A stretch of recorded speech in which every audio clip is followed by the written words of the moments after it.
What is up, everyone? I am Brad from iBuyPower. Today we're going to be doing a quick unboxing video for one of our desktops. Things to look out for, things to keep track of, what some of the ports and plugs do, and how to control the lighting on your system, things like that. So I'll be opening the system, taking it out of its box, showing you all the accessories that come with it, pointing out some of the ports, and some common things to look out for with your new iBuyPower system.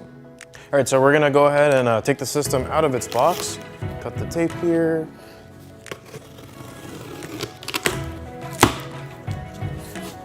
Okay, so there's gonna be a few things inside you wanna keep an eye out for. We have a quick start guide, accessory bag. This PC comes with a mouse and keyboard. Base.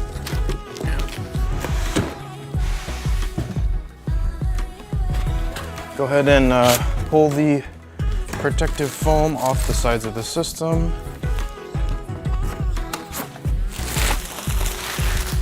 All right, cool. All right, so we got the PC out of its box. Before we take a look too much at the computer itself, we're gonna look at some of the things that we found in the box. First off, we have the accessory bag, the power cord for the PC, that's important, of course. This PC comes with Wi-Fi, so make sure to take a look in your accessory bag. If you do have Wi-Fi antennas, you'll need to screw those onto the PC once we're done.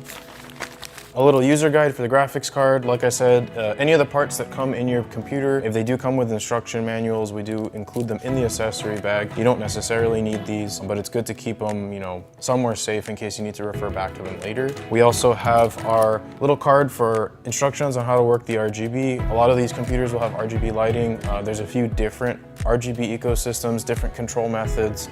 This little card will go through how a lot of those work. The mouse and keyboard, those are pretty self-explanatory. We can set these aside. We also have a quick start guide.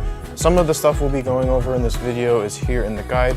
Just hold on to this. It's got some good information on it, including some information about the ports on the system. And if you do need to back up or reinstall Windows, there's some instructions there as well. Okay, now let's move on to the actual PC. So you'll notice here on the side, there's this big giant warning label. It's telling you basically there's a protective foam insert inside the computer that's protecting the various parts from jostling around during shipping. You need to make sure to remove that piece of foam before you turn the PC on. So we're gonna go ahead and remove the side panel from the PC. Most side panels will come off with a few screws at the back, and then you'll slide it towards the rear and the panel will come off. Set this aside somewhere safe. Most of our PCs do come with tempered glass side panels, so you want to make sure that you're not dropping these or putting something that's too heavy on top of it. Now you can see we have this foam insert. Like I said, you're just going to remove that. Make sure it's not getting caught on any kind of like wires or cables as you're pulling it out. Again, like I said, this is going to support the graphics card. Kind of keep stuff safe during shipping. Okay, so after that, we're gonna take a look at the back of the PC. There's a couple of important things here. All right, so you'll notice two things here. One is we have this big sticker over all of the motherboard ports, basically reminding you that if your PC has a dedicated graphics card, you're gonna wanna plug your monitor into the graphics card. A lot of motherboards do have ports for the integrated graphics for the CPU. By default, those ports are disabled when you have a graphics card. Also, it's a much lower performance type of graphics, so if you're gaming, you want to make sure you're plugging into the ports on your graphics card. I'm gonna go ahead and remove this sticker.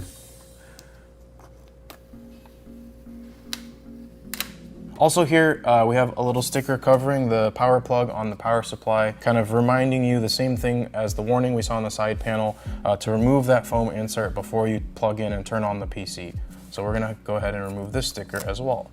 All right, so let's go ahead and take a look at the ports and plugs on the back of the PC. Starting here at the top, we have the connections for the Wi-Fi antennas. Not every PC will have these external connections for Wi-Fi, but this is pretty common nowadays. Again, remember to find the antennas that we had in our accessory bag and screw those in there. Below that, we have the legacy PS2 ports for keyboard and mouse. Not every system will have these as well, but it will give you a little bit of support for those older keyboards and mice. Then we have our blue USB 3 ports. There's two sets of those, two here, two here. In between, we have an HDMI port. Again, I mentioned before, if you're plugging in monitors, you wanna make sure to plug into your video card ports, which are down here, because this port will be disabled. On this card in particular, we have one HDMI port and 3 display ports. HDMI and DisplayPort are the current modern display cables. Depending on what monitor you have, you may not have one or all of these ports. DisplayPort and HDMI can both be adapted to a bunch of other different kinds of ports. So just keep an eye out. You may need to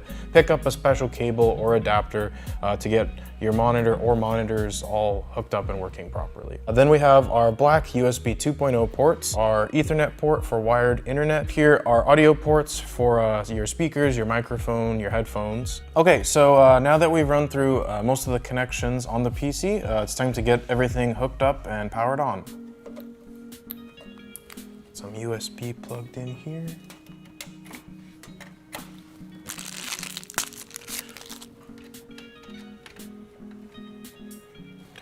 And I'm gonna turn it. So we're all plugged in. Now it's time to fire the machine up.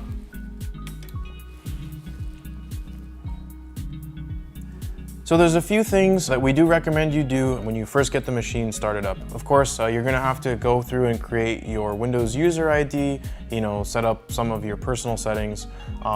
But after that, there's a couple of things we definitely recommend that you do. First off, we recommend you check all the ports on the PC. That includes the front panel USB, front panel audio, and all the USB and connection on the rear panel, and as many of the display ports on your graphics card as you can. This will make sure that, in the future, if you do need to expand and, add anything, you don't suddenly run into, a dead port or, something that was loose or disconnected. Just want to make sure everything's working right on day one. A lot of people ask us, what kind of software should I download? Actually, the thing we recommend, whatever game you were hyped about playing or a game that you have been playing, go ahead and install that one right away.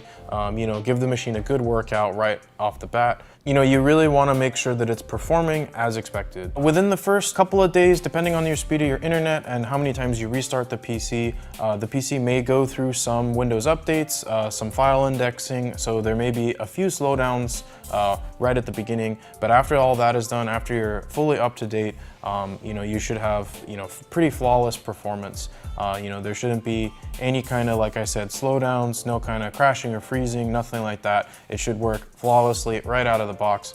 If you do have any issues with the PC, make sure to get in touch with our support as soon as you can.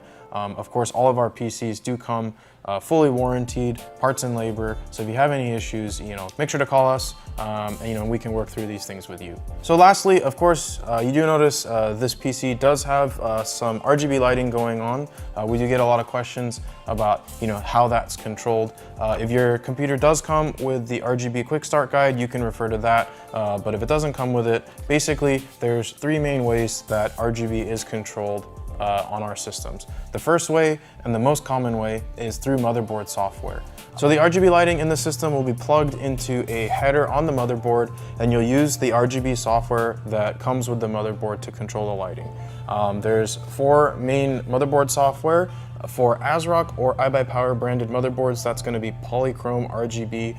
For Asus, that's going to be Aura. For MSI, Mystic Light, and for Gigabyte, that's RGB Fusion. They give you a pretty good level of customization in terms of what you can do with the lighting in your PC. The second way is through a remote, either infrared or wireless. The remote will have little buttons that you can press to change the color manually. Usually, if the PC does come with a remote, it means that there was no available motherboard header to control the RGB lighting, so we use a remote instead. The last and the least common is a button on the case that actually manually toggles the RGB to different colors. This is usually for more inexpensive systems where the motherboard can't have a RGB header. Okay, so that wraps it up for our unboxing and quick start video.